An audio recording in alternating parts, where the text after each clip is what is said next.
Hey guys, don't mind the mess. Welcome to my pantry. This is a little video about food. Sean had mentioned the other day that I would be doing some videos about cooking and other food projects, and I thought that was a fantastic idea. As I started thinking about what we could work on, I thought, oh my goodness, we need to make sure that you guys have available to you what I have available to me, if that's at all possible. So I'm going to show you what I have and show you what's really important to me to have, and then I'm going to be writing up everything, so read the full post below for all the details. Now, if you don't have the ability to get some of these, tell me what you have, because a big part of my cooking style is use what's on hand. Having a complete pantry, fridge, and freezer full of odds and ends that you never ever use is just a tragedy to me. So the goal is to give you some simple, easy, healthy meals that taste good, that can feed your kids. If you're cooking for kids, if you are cooking for a heart condition, they will help you manage the risk factors for that. There's several different reasons that we cook and ways that we can go about making tasty meals that are good for us and for our family. For those of you that don't know, I've been cooking for more than 10 years. I cook a lot every day. We are a family of 6, and I regularly cook for groups of 20 to 30 people. So there's a lot of food that comes into our house and then goes back out of our house in other people's bellies and in our own bellies. I got into it, at least cooking for health, about 12 years ago, and at that point I had to learn how to cook everything from scratch. I could not buy commercially baked bread. I couldn't buy most of the sauces. We couldn't eat at restaurants. It was a big change. So I had to learn what goes into these foods that makes them taste so good to us, and that began my journey of cooking, and it's been ongoing since then. So to get us started, staples that I have on hand, if you look at the bottom, we have oats. I actually keep 3 types of oats on hand. There's old-fashioned, which are rolled. There are quick cooking, which I don't see at the front, but they're back there somewhere, and then also Irish oats or steel-cut oats. You also see I've got a whole bunch of rice on hand. I actually have white rice, brown rice, red rice, black rice, jasmine rice. I've got a lot of rice. I also have some craft wheat, but these grains, they've gotten a really bad rap in the last, I would say, 10 years, at least as far as several more popular diets. But I found they've been feeding millions of people for several centuries, and there's something to their nutrition. Now, if you eat nothing but refined bread products, you're not going to be your healthiest version of yourself. That's just science. But we don't want to throw out the baby with the bathwater. So going on with staples, we covered the oats, we covered the rice. I actually have several types of flour on hand. I have rice flour. I do some gluten-free baking and cooking, and if you guys ask for it, I will definitely go deeper on gluten-free.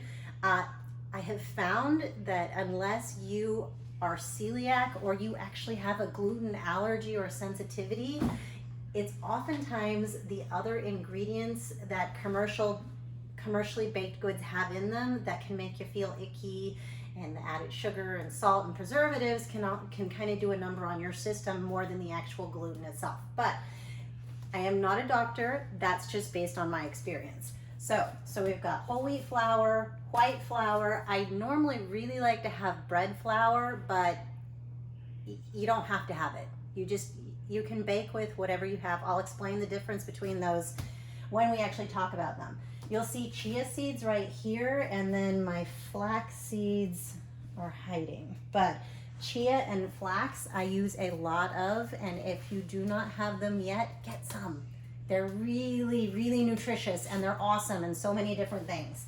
I keep some tortillas on hand for the kids so they can make sandwiches rapidly. Sean and I don't really eat tortilla shells. That's really kind of a kid food that's bonus calories that Sean and I try and stay away from, but they need the calories.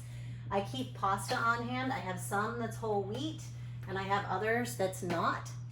But in interest of economy and simply having food on hand, I find if you combine white pasta with a whole variety of vegetables, you're really getting a lot of fiber, and it's not from the noodles, it's from the vegetables. So now strict people that are strictly whole foods, this would be a big no-no. This is where we've adapted it to suit our family and our budget. I don't eat pasta, period. So it doesn't really matter if it's white or wheat, and my kids, they're getting more fiber than they knew what they could do with from all the vegetables that we're eating with it. So I think it's balancing it and making it realistic for you and your family. I have a bunch of herbs and spices that I will cover in a few minutes. Protein powder. We do keep protein powder on hand, especially with Sean and the kids with their athletic training. My favorite is the Vega Clean Protein. That is the one brand and the one protein powder that works for everyone in our family between digestive issues, allergy issues, etc. But it's not perfect for everybody. It just takes doing your homework and finding the one that's right for you. Over here, cereals, minimal added sugars. The Raisin Bran is for the kids. They wore me down. There's a lot of sugar in it. Read your labels. That's my biggest thing with this. We also keep a lot of coffee on hand. It's not visible at the moment. There's some of my ground coffee, but I keep the whole bean stuff behind. Now we're gonna work toward what I can myself. I can our own marinara.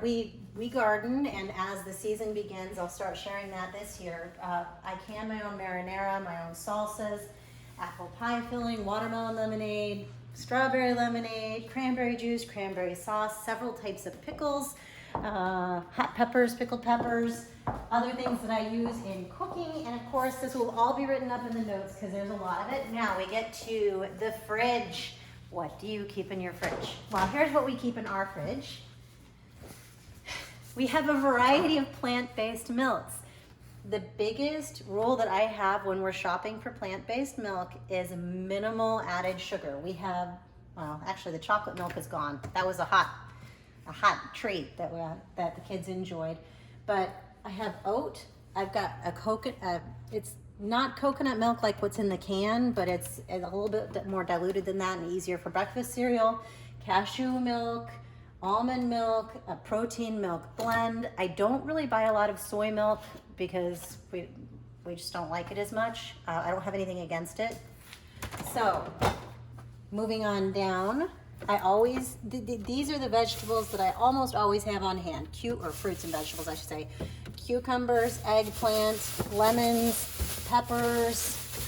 I try and keep some plant-based yogurt on hand because I use it in cooking projects. Plant-based sausage products are really fun in various projects, and we can do one on how to make your own, but sometimes it's just a lot easier to purchase it. I also always have baby carrots and also the big whole carrots. Just having a snack, the baby carrots are nice. Sliced peppers, when we get the peppers, we wash them and chop them and bag them so they're ready to be eaten.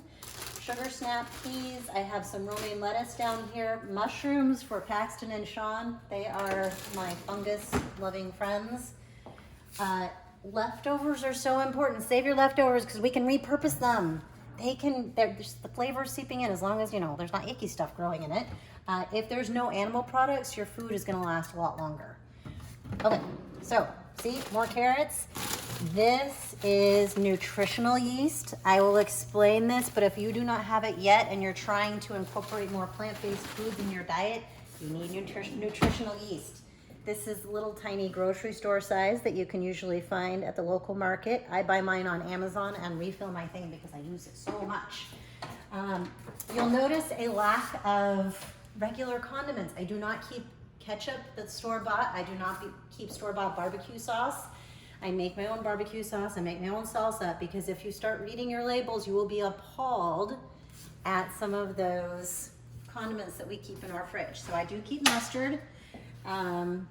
These are various vinegars, lime vinegar, orange vinegar, peach vinegar, and these are actually canning vinegars that I'll have ready for when I start canning this next season. Always keep lemon juice on hand. And if you look up, there's some of the variety of things that we can and eat throughout the year. And and we will be covering some of these projects as the season progresses. I'm just now in the planning and planting phase for this year's garden. Because here in Kentucky, we do have 4 actual seasons, unlike Florida.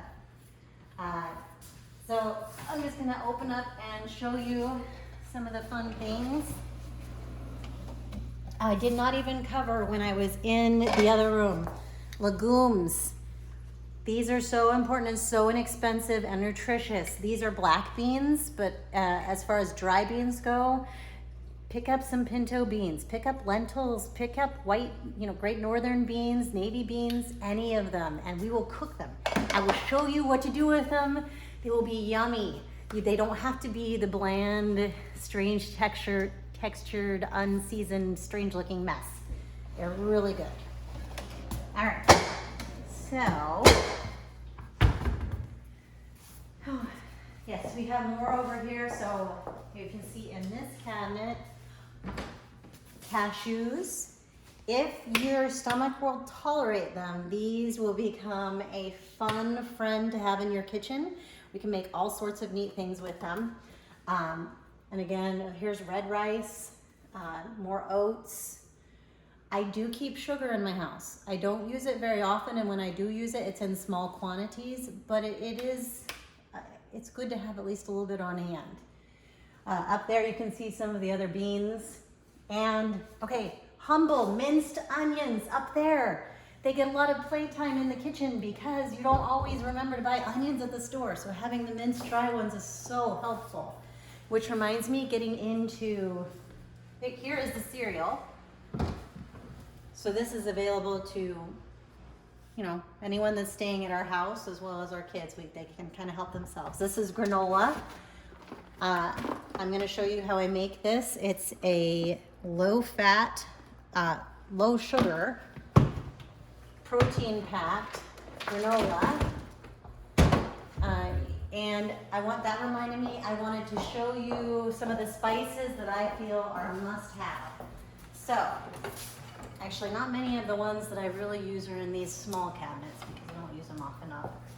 However, let's see. Well, of course, black pepper. This is a blend of sea salt, Himalayan pink salt, and Hawaiian pink salt. And that is for like finishing. Then you get into liquid stevia. This is the sugar-free sweetener that I choose to use. It's not an artificial sweetener. I actually grew stevia in the garden the other year. I didn't grow enough to actually make this, but it is. Today's pie day. This was a project. My oldest, Mackenzie, decided to make little tiny pies with a recipe that we developed. That is entirely plant-based, and there's no cholesterol in it. And it is also no sugar added, believe it or not, and they're pretty tasty. Dinner is on the stove. We have, let's see, this does have some noodles in it, but it's got greens, it's got beans, corn. This is a southwestern noodle soup. Oh, I just sloshed a little bit. Carrots. What else do we have? I think 4 kinds of beans. And then I have my soup, which is a turmeric-based soup with rice and zucchini and greens and carrots, paprika, etc. Spices. And again, this is all listed in the whole post below. I had so much. But things that I would just feel a bit lost without. Smoked paprika.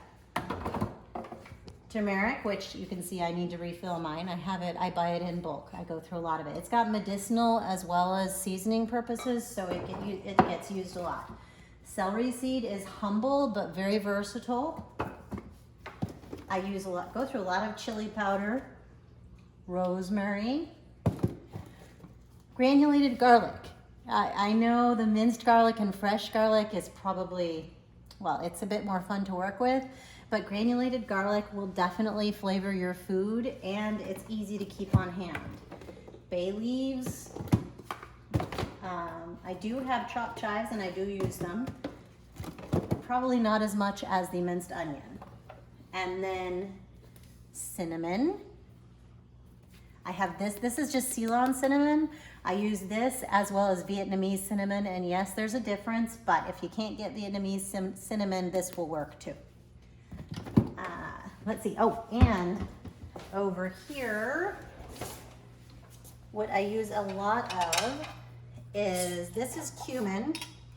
I grind it, so I buy the whole seed and then I grind it, but I use that frequently, as well as ground mustard and red pepper, which, where is mine? Right here. So red pepper, if you grow your own, save them and dry them and then grind them up. But I think